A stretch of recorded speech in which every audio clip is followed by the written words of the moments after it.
Philippe, c'est quoi la différence entre être éparpillé et diversifié? Questions financières avec Philippe Dumont, planificateur financier chez IG Gestion de patrimoine.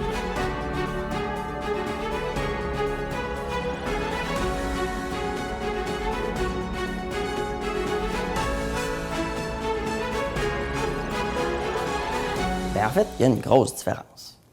Être éparpillé, c'est souvent l'exemple facile d'être dans plusieurs institutions financières différentes. Souvent, les gens vont penser qu'ils sont diversifiés, voire même qu'on diminue le risque.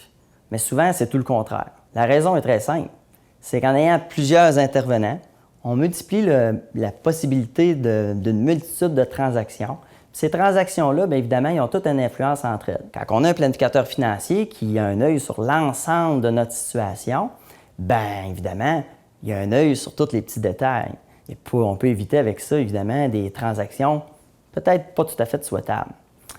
Quand on a plusieurs institutions financières différentes, on est éparpillé, ou même qu'on gère soi-même ces choses, le risque de multiples transactions comme ça vient augmenter de façon importante votre niveau de risque. Alors, on est très loin de la diversification. Au contraire, la diversification, dans un premier temps, la base première, c'est de respecter votre profil d'investisseur. Oui, le fameux profil d'investisseur. Oui, il faut faire ce petit questionnaire-là une fois de temps en temps, mais c'est ça qui garantit justement que vous allez avoir une diversification qui vous permet de maintenir un niveau de risque acceptable. Comme j'aime bien dire, il ne faut pas se lever le matin plus fatigué de la veille parce qu'on pensait à nos placements.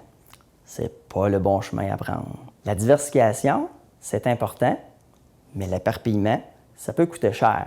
Parce qu'une autre façon de s'éparpiller aussi, c'est d'avoir trop de positions, trop de placements. Et à ce moment-là, on peut avoir des positions qui sont peut-être prédominantes, qu'on ne veut pas avoir non plus, mais des fois, on va voir totalement le contraire. On a des positions très, très minoritaires. J'appelle ça, moi, du saupoudrage. Des fois, même moins de 1% de l'ensemble de votre portefeuille.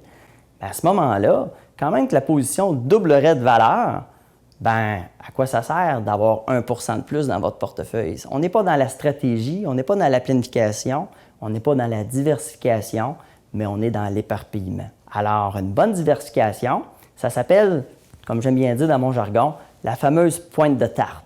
Alors, votre pointe de tarte, elle doit être bien équilibrée, pas trop petite, pas trop grande, les petites pointes, des grandes pointes. Il y a des limites à respecter. C'est ces balises-là qui vont faire toute la différence en respectant toujours votre profil d'investisseur. Alors, êtes-vous diversifié ou éparpillé?